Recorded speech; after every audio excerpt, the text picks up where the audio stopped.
ল্যাটা মাছ,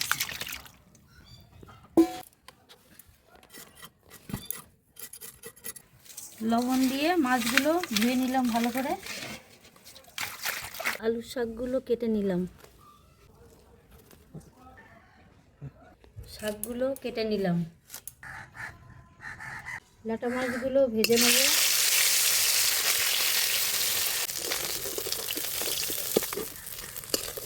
আলু দিলাম, লবণ, হলুদ দিলাম। জল ফোটার পর আলুর শাকগুলো দিয়ে দিলাম। 10 মিনিট ফোটানোর পর এবার ভাজা মাছগুলো দিয়ে দেবো, দিয়ে তরকারিটা ফোড়ন দেবো।